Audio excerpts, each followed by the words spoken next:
And we can just dance the night away until we get no more. Shake all the hurt away so you can feel and forget who you used to be.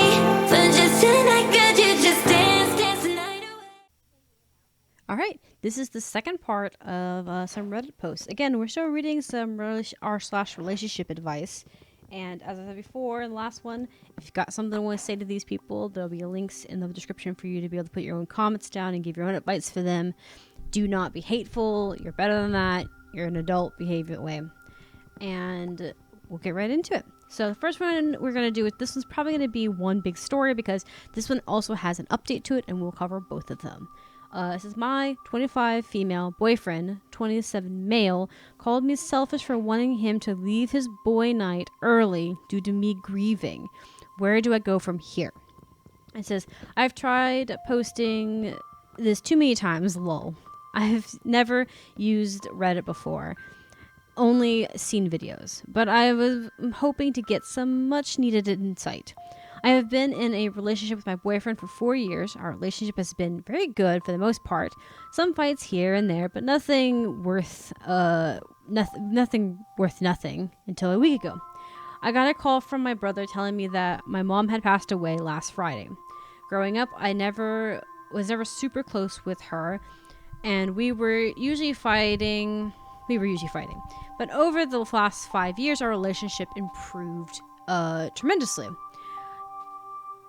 We texted throughout the week, and every Sunday I'd go and on for 4 to 5 hour drive with her on speaker to keep me company. Oh, that's sweet. Some nice phone calls, talking about anything and everything under the sun. She became my best friend.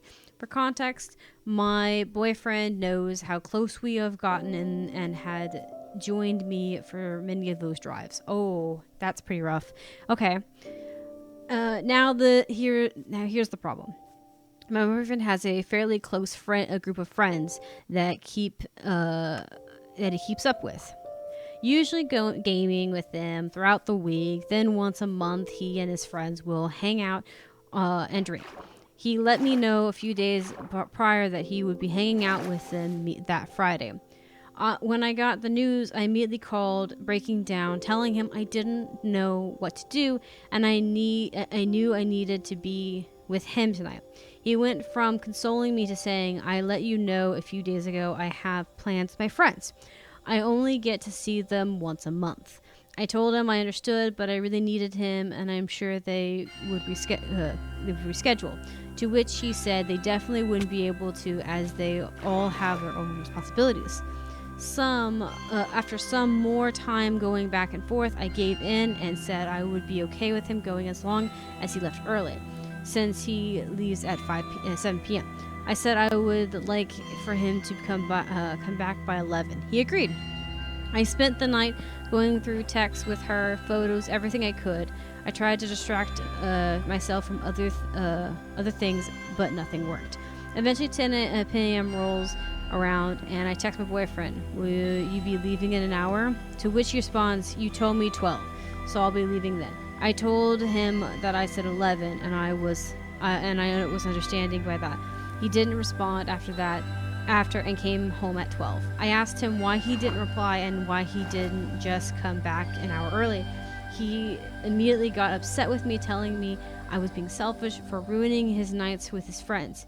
Him spending an extra hour with them there means nothing, since he still left early, and I would be far fairer since I didn't spend my childhood with her anyways. Oh no. Okay, no. Put the boyfriend back in the box. No. That's not how that works. I told him I didn't want him to go out with them the day to begin with, since I'd just gotten the news. But I agreed to it under this specific condition, and so had he. He also couldn't. He could also just catch up with his friends when they met a game during the week. The fight ended up with him telling me I was again being selfish, as he doesn't get to see them in person often, and that I shouldn't expect him to drop everything for me. we've been fairly cold to each other since, which has left me overthinking and reevaluating our relationship. On one hand, I'm extremely heartbroken he wasn't there for me, and know that that's not something I want for my future. But on the other hand, his words have definitely gotten to me, and I feel bad for separating him from his friends. I also know it would break me more to lose someone else close to me. Where do I go from here? Okay, here's the thing, right? It'd be one thing if he met these friends only once a month and they weren't gaming together weekly, all right? Here's why. Because then I can understand the concern. But also, he didn't keep to his word. He bullied you into agreeing to it because you didn't want to be conflict with him. You wanted him to be that way. Your mom's death was out of the blue, so it wasn't like you planned this. So the whole I told you days ago or weeks ago, doesn't matter. Doesn't matter if you told her last year. Someone died, okay? Someone close to her died. And the comment he brought up about how, you guys only recently became close, that comment right there is deflection and insulting. And I wish I'd been there because I would have nipped him in the butt and said, no, you don't get to play tally games with that. Some people don't know they have kids until later down the line anyway. So does that make them any less of a parent? No. Don't get me wrong. My dad and I used to have really rough spots when I was a teenager, right? But as a little kid, I was his little girl, his daddy little girl. And then as an adult, I've gotten more close to him and respect him more.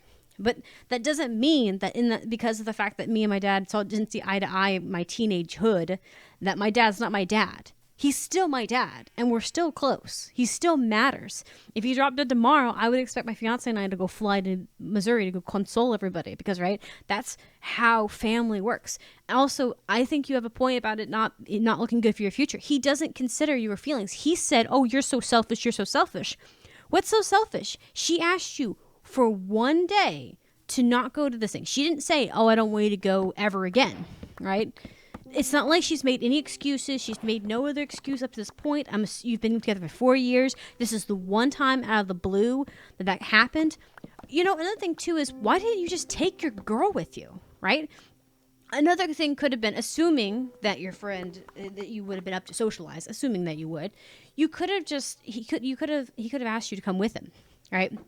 But I mean, I could see you not wanting to socialize. That's kind of like if you could ignore it for the night. But also, you asked him to come home an hour early. An hour. Oh, God. Forbid. And he kept to his word, and he promised that, right?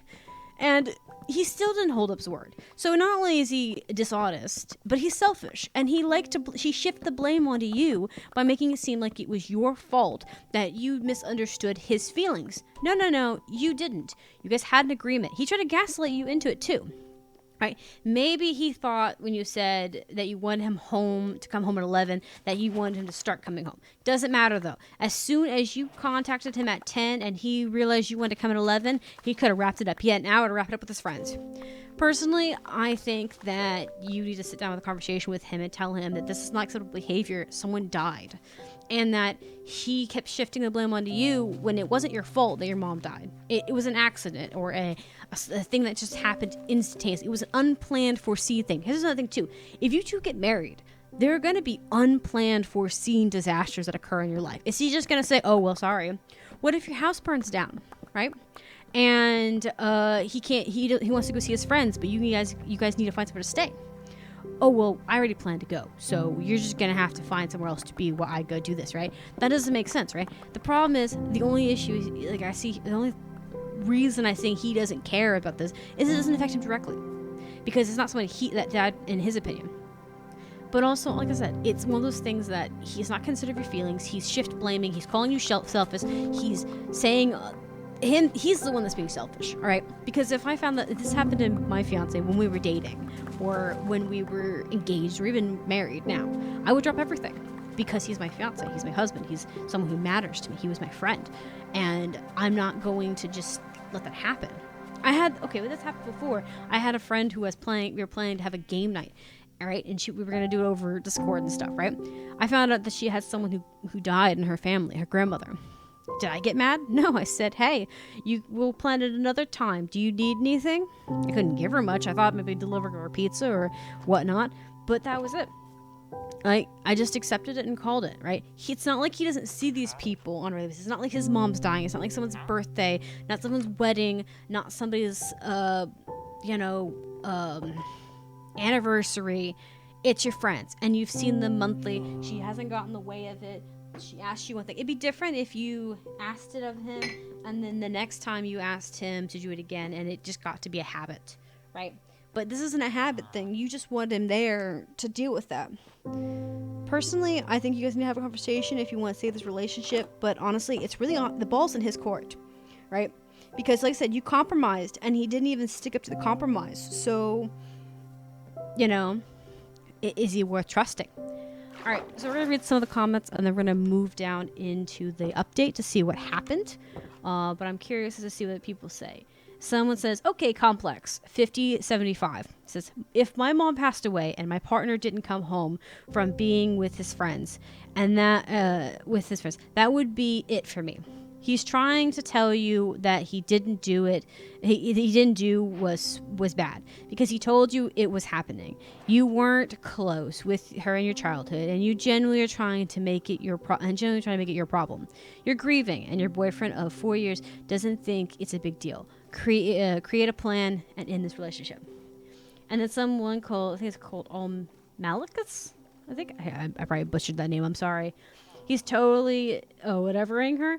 The videoing is shorthand for classic abuser response. Oh, Jesus. It stands for deny, attack, reverse victim, and off offender. Oh, that's harsh. I've never heard that before, but that makes so much sense. Your boyfriend did all of them. He denied that he agreed to come home at 11. He attacked you for asking him for emotional support. He then made himself the victim of your demands instead of letting you be the child who just lost her mother and needs emotional support. OP, get out now. This is a man who will always choose his needs over yours. Yeah, that's harsh. I didn't even think about that, but that's exactly. That kind of fits the MO, unless he apologizes. And even then, I don't know if you could apologize for that. He abandoned you. This is another thing too. What if you get pregnant and have a baby? So you get married, get pregnant, have a baby, and it falls on guy night. Is he going to be like, oh babe, you'll push the baby out? I'll come back in like 1 o'clock. Don't worry. Just hold it and I'll come back. Right? That's not how that's going to work. There's going to be unforeseen plans like that. I totally forgot about the child thing because that would have been a thing to consider, right? That is not going to fly. Like I said, and what if car accidents happen? What if you end up in a car accident and you need someone there for emotional support, or worse, what if you need someone there to advocate for you and your husband or your boyfriend at the time doesn't come to advocate for you, right?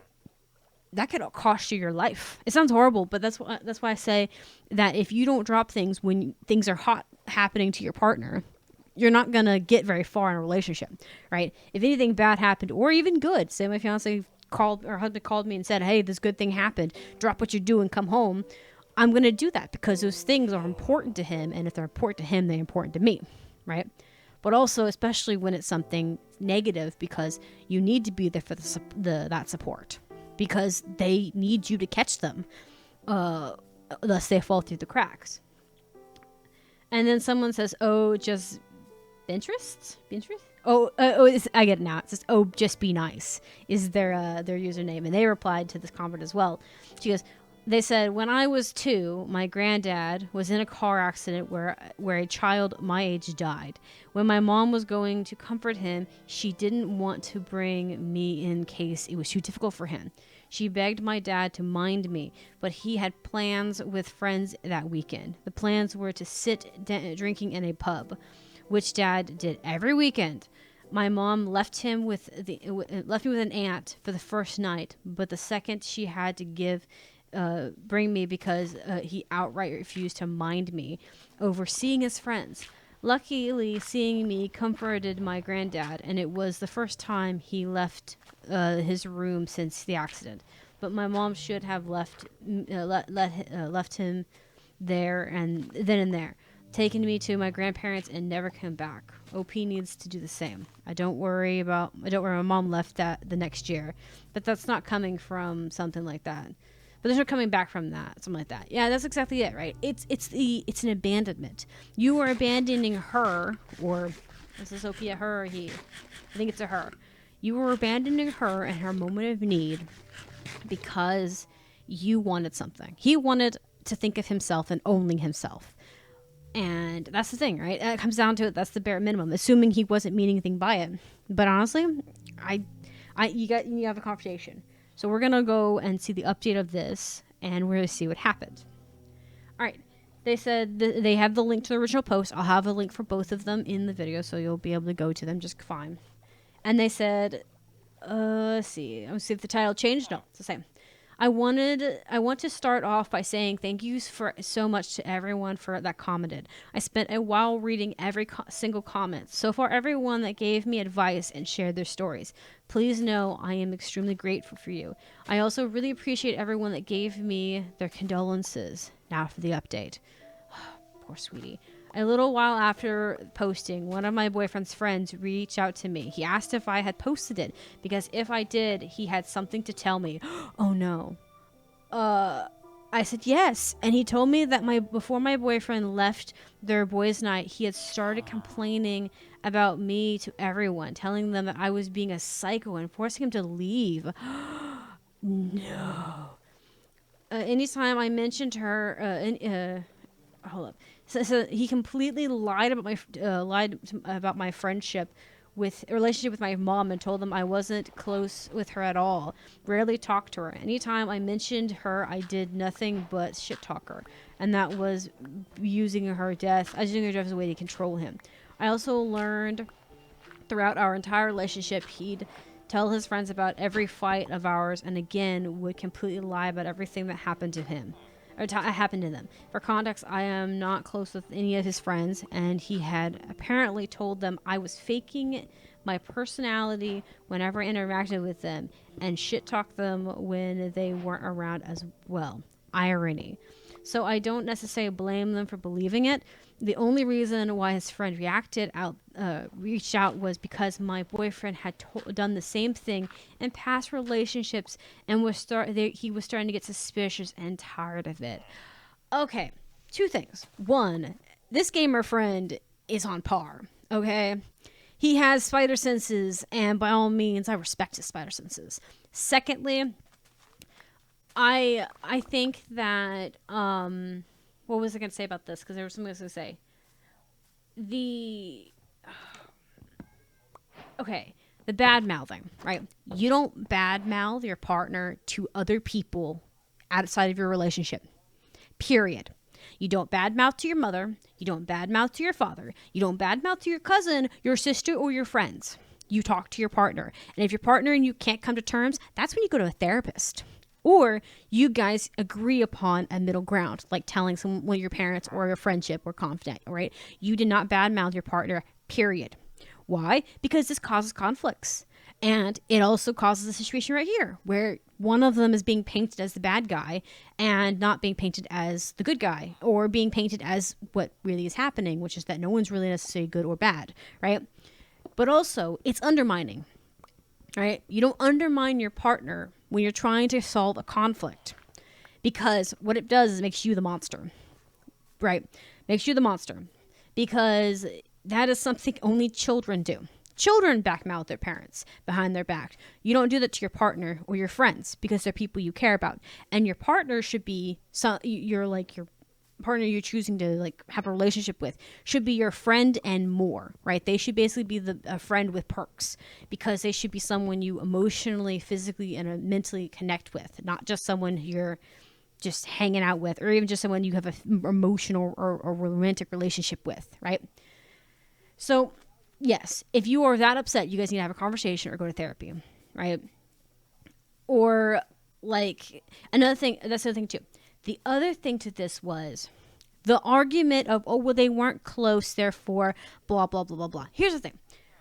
Even if that were true, even if all you ever did was badmouth your mom, say she was an abusive piece of narcissistic trash, whatever the case may be, right? That doesn't mean that you won't be upset. There's plenty of people who get upset when they're abusive, narcissistic, favoritism parents die, because deep down every kid wants to be loved, and every kid wants to be understood and appreciated by the parents who brought them to this world. Okay, so it is understandable that deep down when your parents die, you have that moment of there's no going back. You can't make amends because they're dead, right? There isn't a chance for reconciliation. So you are mourning what you would hope to happen or what could have happened, right? It's kind of like mourning about a future you could have had if things happened. Like if you get into a car accident tomorrow and you break all your legs and they tell you you're never going to walk again, right? You will mourn the fact that you can't walk again, because that's what you wanted to, everyone wants to walk and move around and be able to get up and take care of themselves and be able to like wipe their own behind. They don't want people to necessarily take care of them like that. And you don't want to be handicapped in most cases, right? So, and in this situation, it's the same thing. Even if in the situation you were telling the truth and the OP was a liar in the situation, right? Even if she badmouthed him, it is okay for her to mourn somebody that she'd hope would reconcile with her, even if she couldn't bring her heart to forgive, right? I've seen plenty of people do that where they had the person that they were related to didn't deserve forgiveness and they couldn't bring themselves to forgive. But as soon as they die, they attend their funeral, they cry, and they move on, right? Because it hurts still, because that door is closed. That door is closed and will never open again, right? That's why it's so heartbreaking, right? The same thing is said for the situation, right? So, like, that's what I'm saying. So even if you were just bad-mouthing your mom, had a relationship, hated her guts, that still doesn't sit well. And also the fact of the matter is, the fact that he has a bad habit of bad-mouthing you just makes it to where you've dodged a huge bullet. Anyone who's going to badmouth you to your friend and paint your personality as a psycho instead of painting you as a mourning girlfriend who just wanted her boyfriend to comfort her, he isn't worth the time. You dodged a bullet. I hope you break up with him, or at the very least run this man through the dirt, because that is not okay behavior. That's not okay behavior for a lady either. If you care about somebody, this is not how you treat them. But let me go ahead and read the rest of this so we get to the comment section, because I'm halfway through this one. So I confronted my boyfriend about it afterwards. He denied everything for a while before ultimately admitting to it all. He started crying, saying he doesn't know why he's like this, but he loves me, can't live without me, anything and everything you can think of. I packed whatever I could and told him I needed time to think.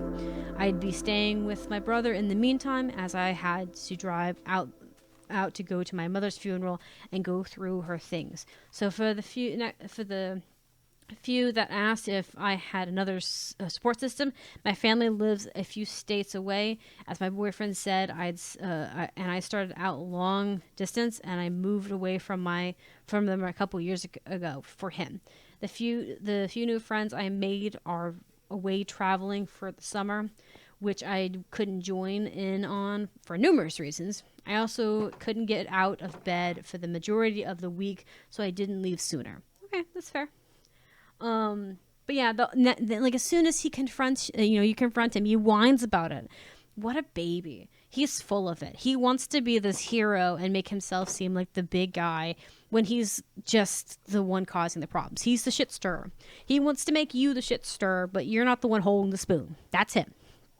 And honestly, hit him with the wooden spoon. So let's read the next part.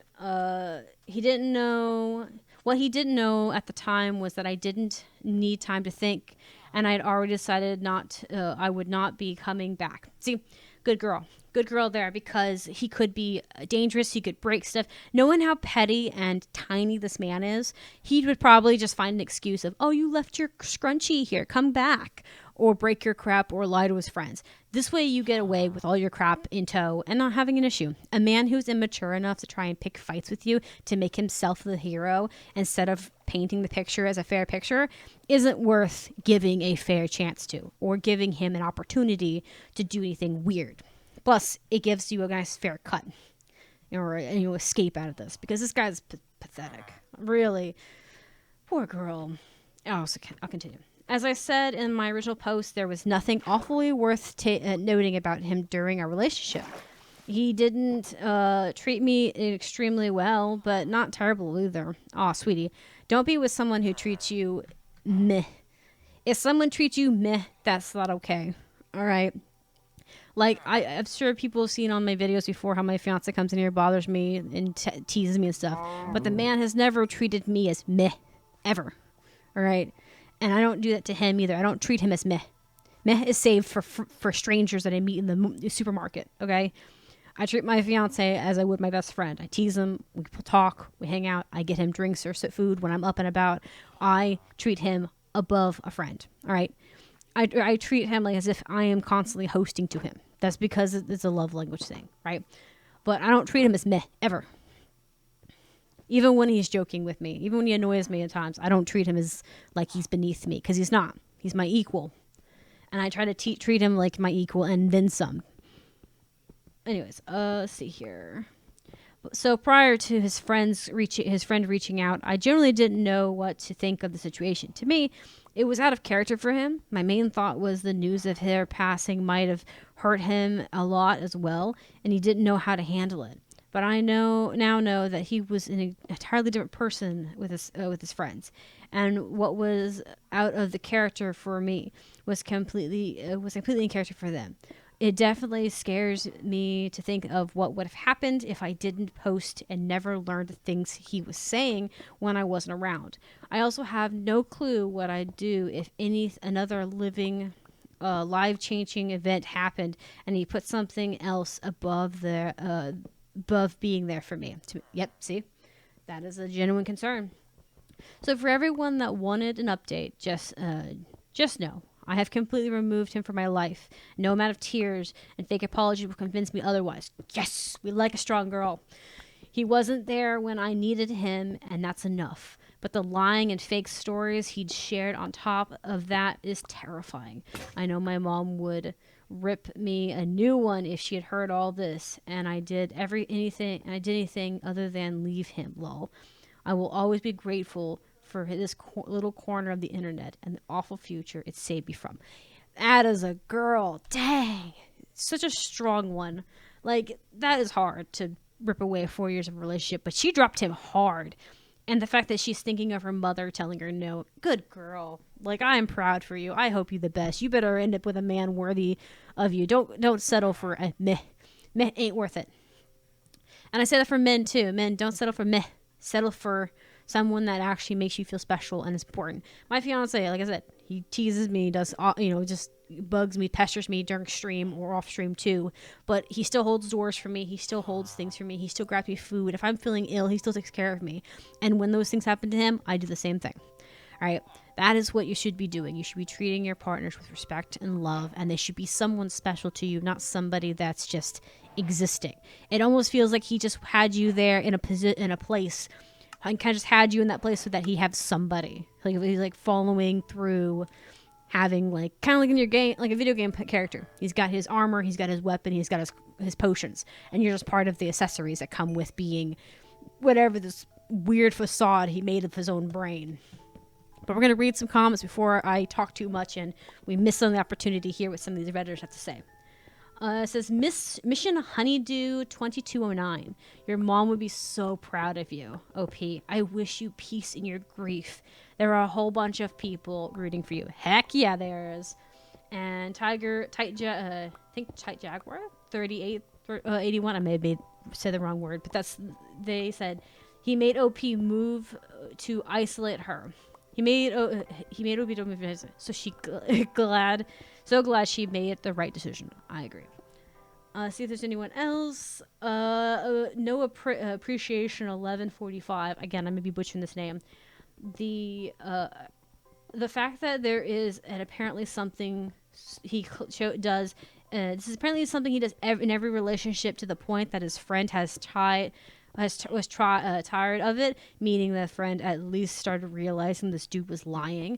And I'm also sure it's because of the back and forth with you crying, and he turns around and says her mother died, but she's not close at all, then proceeds to talk shit on you after you call him to say your mother had died, we're clearly grieving. While we're grieving, I think that this was too much for the friend to keep believing what he said. Yeah, it was the needle that brought the camel's back.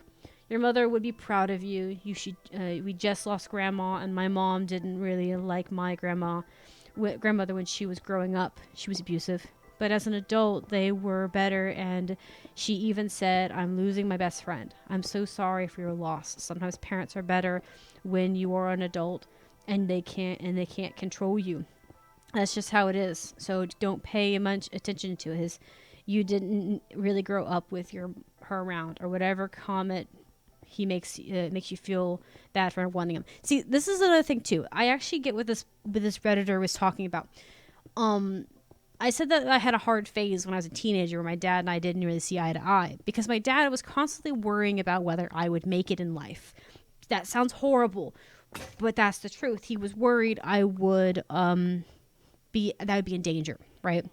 I got to be an adult, got to be self-sufficient, got a job, had an apartment, and then it started to ease up. I had then I got a boyfriend. My dad didn't like that. I had a boyfriend because I was living in his house at the time when I first started dating him, and he was worried about this guy not fitting into the family. And now I'm married. My dad doesn't have an issue with him anymore because he knows that my partner isn't just some man. He's a man that's actually taking care of me, right? And vice versa. He knows he's a good man now. Took my dad time, but my dad didn't do that to be mean. When we were teenagers, there was always more of a risk for us getting hurt. So he was harder on us. And he wasn't a teenage girl growing up, so he didn't know how to communicate with us. And we were hormonal to be all to up the wazoo. So from my dad's perspective, he wasn't a bad parent. He just didn't know what to do. He didn't know how to navigate that, and it was rough, right? So as adults now, we've reconnected. Nothing's happened. We've forgiven each other for any of the silly backlashing we had. We have no bitterness towards each other. But when I was a kid, it was hard for my dad to me. Luckily, my dad wasn't abusive. It just we had verbal arguments that just didn't result in any useful conversations. He'd say this thing, I'd say that thing. No one would get resolved, and we'd storm off to our rooms, and that was about it. Nothing crazy. But it put a gap in there for a long time, right? And then obviously we reconnected as adults. And now that I'm married, my dad is more comfortable. And my fiance's my husband's part of the group chat now. So he's like in the family now. So yeah, it's not a big issue. And like I said, sometimes it's an issue. And the issue with the abusiveness. Sometimes you do have an abusive parent that was abusive, whether they were on drugs, maybe they thought they were doing right, and then they started seeing how everyone else handles things, and they're like, oh, well, crap, that's not what I wanted. I didn't want that. Crap. I've had lots of elderly family members who used to be abusive or witnessed abuse growing up, and they thought that was okay. A lot of them just witnessed it and thought that was okay, that was just the norm. And then they came to realize that no, that's not normal when they saw how the effect happened to other people, or they started talking to people who had been beaten black and blue, right? That's horrible, right? But sometimes people change. As they get older, they become different people. Sometimes they soften up, become different, and that kind of thing. And sometimes it takes you a while to admit you're wrong. Because like I said, no one wants to be the villain in the story. So sometimes it takes a long time for the bad person or the person who's the more wrong in the situation to swallow their pride. A good example, right? I apologize to my dad for being a brat during my teenage years because the reality was about 10% was his fault, but the other 90% was my fault for being ununderstanding, unsympathetic, uncommunicative, complicated, and that kind of thing. I was intentionally making the things worse, right? Like a lot of was my fault, right? Not just my dad. My dad didn't know what to do. So you have to sometimes you develop into better people. I felt like once I hit 23, I felt like an adult. I was like, I just had this sudden moment. I woke up one morning after my birthday and I was just like, oh, I'm an adult. I can take vitamins. I could diet. I could do these things to make myself feel better. I could do therapy things like you can write down your thoughts and stuff. I could do research on why I feel the way I do and fix what I can where I can. I could take responsibility for my own faults. And then you suddenly realize that, and it's an entirely different ball game, right? So, as I said, this is one of the things that makes why I said his argument about how they weren't really close isn't an argument. Whether you were close or not, whether you guys hate each other's guts, it doesn't mean that you won't mourn them. How many people have you met that have mourned an abusive parent that they had went low contact and no contact with? It wasn't about the fact that they died. It was the fact that the chance of reconciliation was lost, right? So your boyfriend's a selfish jerk, and I'm glad he's no longer your boyfriend. I hope you get something, get a better man who will treat you better. And I'm so glad that a lot of these commoners that I can see here were very kind to the OP, but were very like, sweetie, you need to walk away. But they were very kind. I think there's a lot of mothers in here that were saying, you know, you deserve better. Anywho, I will leave the links below for this story. And remember to be civil. Don't leave anything hateful. There's no point in that. And I will see you all next time. Bye.